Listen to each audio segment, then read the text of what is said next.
Ang kwentong ito ay hango sa totoong buhay. Karanasan ito ng isa sa mga pinsan ng kasambahay ni Madam. Ang sabi sa akin ni ate, pwede kong gamitin yung totoong pangalan ng pinsan niya na Manang Esther.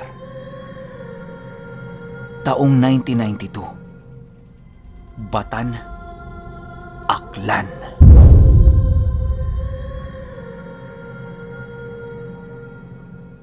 Itong mga panahong ito, kasalukuyang nakatira si Manang Esther kasama ng pamilya niya sa isang barangay dito sa Batan. Sa lugar nila noon, meron silang tinatawag na lumang tindahan. Bakit yon ang tawag nila? Lahat kasi ng kasabayang tindahan nun nagsara na. Siya na lang yung natitirang bukas. Tapos yung tindahan pa na yun, bata pa lang yung tatay ni Manang Esther tindahan na doon. At yung tindera, hindi tumatanda at hindi nagbabago ang itsura. Ang tawag sa kanya sa lugar nila ay Nanay Lutang. Ang duda ng mga tao sa kanya, isa siyang aswang, kaya hindi siya tumatanda. Mag-isa lang din itong namumuhay at ni minsan, hindi ito nakita ng tatay ni Manang Esther na binisita ng mga kamag-anak niya. Ang palagi lang ginagawa nun, namamalengke, nagtitinda sa tindahan niya at nagsisimba. Ayan lang. Kapag fiesta nga sa kanila, buong araw siyang sarado. Para bang ayaw niyang nakikipag-usap sa mga tao doon. Isang beses, sinubukan siyang kumbidahin ng mga kapitbahay niya. Pero kahit anong katok nila sa tindahan ni Nanay Lutang, walang sumasagot. Kaya hinayaan na lang nila. Nasanay na rin sila taon-taon na gano'n ang ginagawa niya kapag fiesta. Wala namang makapagsabi kung bakit. Kasi wala siyang kaibigan sa lugar . Ang mga tanging nakakausap niya lang, yung mga suki niya sa palengke. Ang mga pinag-uusapan lang din naman nila, yung mga tungkol sa paninda. Maliban doon ay wala ka nang maririnig dito na kahit ano. Suplada . Ito na. Taong 1992. Ilang taon na si Manang Esther nito. Mga nasa edad 41 o 42 na siya. Patay na nga yung tatay niya . Pero si Nanay Lutang, nanatiling mukhang dalaga at hindi mo ito makikitaan ng kahit anong bahid ng katandaan sa itsura niya. Dito na nagsimulang maging interesado si Manang Esther kay Nanay Lutang. Kinaibigan niya ito. Sa simula, nahihirapan siyang kunin ang kiliti ng ugali nun. Pero sa pagtagal, nakuha niya rin. Hanggang sa umabot na sila sa punto ng pagkakaibigan nila na niyaya na siya ni Nanay Lutang sa bahay nito para kumain. Siyempre, tuwang-tuwa naman itong si Manang Esther.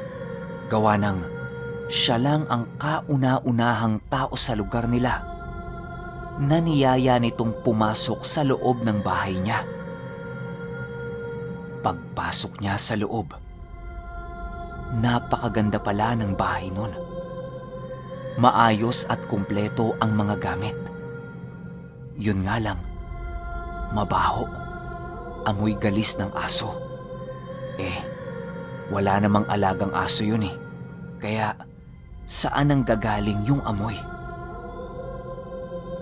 Pinaupo muna siya nun. Ang sabi, isasarado niya lang yung tindahan niya at kukuha siya ng makakain nila. Mga ilang minutong naghintay si Manang Esther sa loob ng bahay. Pagbalik ni Nanay Lutang, may dala-dala itong pagkain at inumin. Inabot sa kanya yon ni Nanay Lutang. Nakita niya na kanin yon na malagkit. Tapos may mga laman-laman sa loob. Mukha namang masarap. Kaso lang, naamoy niya na mabaho, malangsa, amoy tumbong ng baboy.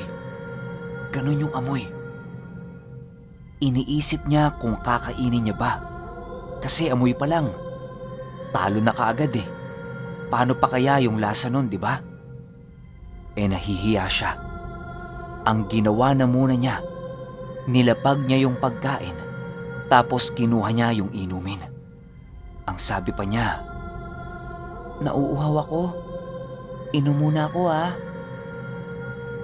Nag-iba ang timpla ng mukha ni Nanay Lutang. Sumimangot ito at tinitigan siya ng masama. Akala niya simpleng pagtitig lang yun. Pero hindi. Nanginginig ang ulo nito at tila ba gigil na sa kanya. Kinakabahan na si Manang Esther. Kaya naisipan niya na inumin kaagad yung binigay sa kanyang inumin at kainin na rin yung pagkain. Kaso lang, yung lasa ng inumin parang lasang binagoongang isda. Napakaalat, mapait, tapos mapanghi. Naubo si Manang Esther nun. Tapos ang sabi niya kay Nanay Lutang, pahingi ng tubig. Tumayo kaagad si Nanay Lutang nun. Wala nang sabi-sabi pa. Inabutan siya kaagad ng tubig. Tanong nito sa kanya, "Bakit hindi mo kinain yung hinain ko sa'yo? Ha?" May halong paninindak pa yon at pandilat ng mata. Pero binawi niya yon at naging malumanay. Ang sabi pa "Kainin mo na yan. Yan ang dahilan kung bakit hindi ako tumatanda. Maganda yan sa katawan." Nagtataka naman si Manang Esther kung bakit bigla niyang nabanggit yung ganun. Tapos kahit malumanay ang pananalita nito, ramdam niya na nanggigigil talaga yung ipakain sa kanya yung malagkit na kanin na may laman-laman. Wala nang pagpipilian si Manang Esther. Kailangan niyang kainin yun. Nung nasubo na niya, lumapat kaagad sa dila niya yung lasa. Napakaalat na naman. Tapos parang punong-puno ito ng sebo. Dumudulas mula sa dila niya, pababa hanggang lalamunan. Hindi kayang tiisin ni Manang Esther na nguyain yun. Pinalipat-lipat lang niya ng pwesto sa magkabilang pisngi niya para makita ni Nanay Lutang na kunyari kinakain niya yun. Nang biglang, parang naalerto itong si Nanay Lutang. Palipat-lipat ang tingin nun mula kanan, kaliwa, kanan, tapos balik na naman sa kaliwa. Yun bang parang aning? Tumitingin-tingin din siya sa itaas ng bahay. Napakabilis ng paggalaw ng ulo niya. Tumayo na lang ito bigla at naglakad papunta sa likod ng bahay niya. Hinihintay ni Manang Esther na bumalik. Habang wala doon si Nanay Lutang, dinura niya yung sinubo niya at tinapon niya sa labas ng bintana. Mga 15 minuto na ang lumilipas. Wala pa rin si Nanay Lutang. Tinawag na ni Manang Esther. Ang sabi niya, Nay Lutang? Nay? Mauna na po ako. Naglakad siya para sundan kung saan pumunta si Nanay Lutang. Malayo pa lang siya sa pinto.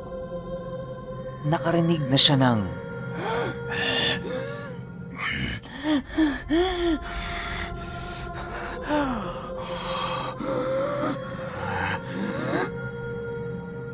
naalerto si Manang Esther kasi baka inaatake sa puso si Nanay Lutang eh.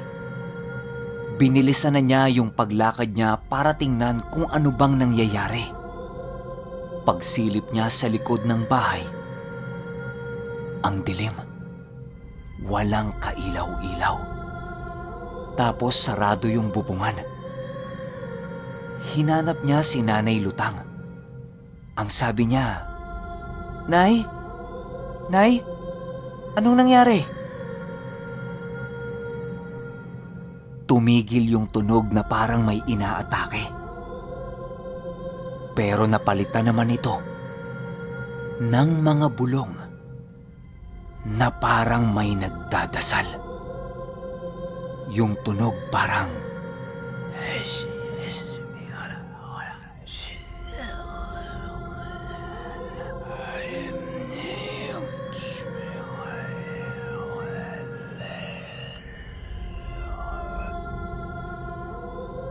nanatiling nakatitig si Manang Esther sa madilim na bahagi nun. Maya-maya pa, may unti-unting namumuong figura ang lumalapit sa kanya. Nung tinamaan ito ng liwanag na nanggagaling sa sala ng bahay, nakita ni Manang Esther na si Nanay Lutang yun, na nakatuwad, hubot-hubad, nakaamba ang mga kamay na para siyang sasakalin, at walang tigil ang bunganga nito sa pagbuka at pagsara. Nung tinamaan pa ito ng liwanag, biglang bumilis ang paggalaw nito papalusob kay Manang Esther. Walang pagdadalawang isip, tumakbo si Manang Esther papalabas ng bahay habang nagsisisigaw siya. Naramdaman niya na nahawakan siya nun sa suot niyang palda. Mabuti na lang at dumulas. Sa kakasigaw niya sa labas, nakuha niya yung atensyon ng ibang taong naglalakad doon. Sigaw ba naman siya ng sigaw ng, "Aswang! Aswang si Nanay Lutang! Tulungan niyo ako!" Paniwalang paniwala sa kanya yung mga tao. Bukod kasi sa bakas sa mukha niya yung takot at pagsasabi ng totoo. Kalat din sa buong lugar nila na aswang si Nanay Lutang, di ba? Kaya lahat ng taong nakakakita sa kanya nagkaroon ng interes sa kung anong sinisigaw niya. Turo siya ng turo sa bahay ni Nanay Lutang. Ang sabi pa niya, pumasok sila sa loob. Nakita niya mismo si Nanay Lutang na iba ang itsura at hinahabol siya nito para kainin. 3 lalaki at 2 babae yung sumama sa kanya doon. Pagpasok nilang lahat sa loob, si Nanay Lutang, nakita nilang nagliligpit ng mga pinagkainan nila kanina. Tapos malumanay na nagsalita ito ng, "Sarado na ang tindahan ko. Bukas na lang kayo ng umaga bumalik." Pahiyang-pahiya si Manang Esther. Gusto pa sana niyang ipilit yung nakita niya pero wala na eh. Ando na yung ebidensya na hindi aswang si Nanay Lutang. Hingi sila ng hingi ng pasensya nun. Nakakahiya talaga yung ginawa nila eh. Pero kahit anong daldal nila, hindi naman nakikinig si Nanay Lutang. Diretso lang siya sa pagligpit. Nung nagsialisa na sila, napalingon ulit si Manang Esther kay Nanay Lutang. Nakita niya itong nakatitig sa kanya, nakayuko, at meron na namang inuusal-usal. Hindi na lang pinansin ni Manang Esther. Lumabas na lang din siya. Bigla namang sumunod sa paglabas si Nanay Lutang. Pumunta yon sa tapat ng bintana niya at meron itong pinulot sa labas. Inoobserbahan ni Manang Esther kung anong gagawin ni Nanay Lutang sa pinulot niya. Nung papasarado na ang pintuan ng bahay ni Nanay Lutang, nakita pa ni Manang Esther na yung kamay na pinangpulot niya doon sa labas ng bintana, isinubo niya. Di ba, doon niya tinapon yung niluwa niya? Gusto pa sanang sabihin yon ni Manang Esther sa mga kasabayan niya, pero alam niyang hindi na yon maniniwala sa kanya. Wala na napahiya na siya. Pag-uwi niya sa bahay nila, kinuwento niya sa pamilya niya yung naranasan niya sa bahay ni Nanay Lutang. Lahat sila paniwalang paniwala. Tapos may mga kanya-kanya din silang kwento tungkol kay Nanay Lutang. Kesyo, sinundan nila sa gubat naging baboy, ang bilis umakyat ng puno, nag-iiba-iba ng anyo kapag alas 6 ng hapon. Basta, ang dami nilang kuda tungkol kay Nanay Lutang. Habang nagkukwentuhan sila, bigla na lang may kumalampag sa bubungan nila. Inisip nila, baka pusa lang o kung anong hayop. Hindi nila pinansin. Kwentuhan pa rin sila. Natigil lang ang kanilang pagkukwentuhan nung nagsimula na itong magkutkot sa bubong nila at tumakbo-takbo na. Maiintindihan pa nila sana kung isang takbo lang pero hindi. Pabalik-balik ito sa pagtakbo na para bang nananadya na. Inisip nilang lumabas na ng bahay. Nung nakatayo na sila para lumabas, nawala naman yung kalampagan sa bubong. Paglabas nila ng bahay, nakatayo sa harapan nila si Nanay Lutang. Bit-bit nito yung naiwang pamaypay ni Manang Esther sa bahay niya. Lahat sila nakaramdam ng matinding kilabot. Lahat sila hindi makagalaw sa mga pwesto nila. Lalo pa nung nagsalita ito ng, "Ilang beses kong narinig yung pangalan ko. Kanina pa ako nakatayo dito. Ikaw, ikaw, ikaw, lalo na ikaw.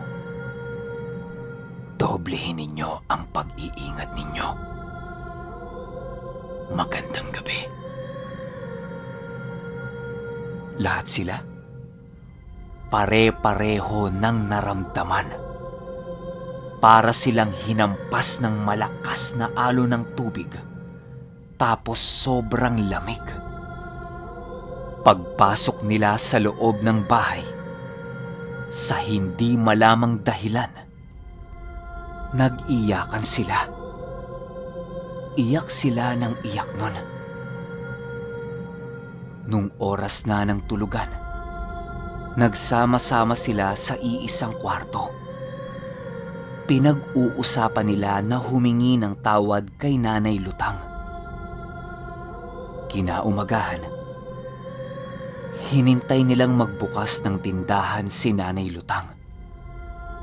Nung bukas na, pumunta sila dito at humingi ng tawad sa lahat ng mga nasabi nila, maliban kay Manang Esther. Nakatingin lang siya sa mga kamag-anak niya.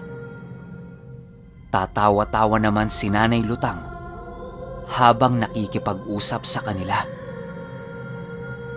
Pero nung tumingin ito sa kanya, bigla itong sumimangot at tumitig ng masama. Binaling na lang niya yung pagtingin niya kay Nanay Lutang.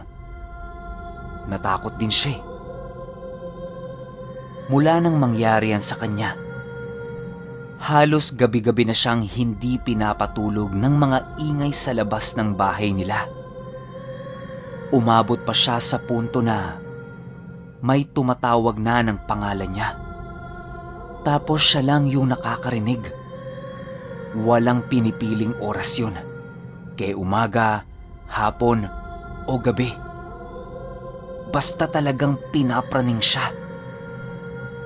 Laking pasasalamat na lang niya dahil sinama siya ng kapatid niya sa Maynila. Namasukan siya dito bilang kasambahay. Pero kahit nasa Maynila na siya, hindi agad nawala yung mga paramdam sa kanya. Natigil lang yun nung nagsimula na siyang magsimba linggo-linggo. Nung ginawa niya yan, unti-unti nang nawala yung mga paramdam. Na alam naman niya na si Nanay Lutang ang may gawa. Alam niyo ba na kahit ngayong nasa 60 plus na ang edad ni Manang Esther, hinding-hindi pa rin niya makalimutan yung naging karanasan niya sa dati nilang lugar na merong lumang tindahan.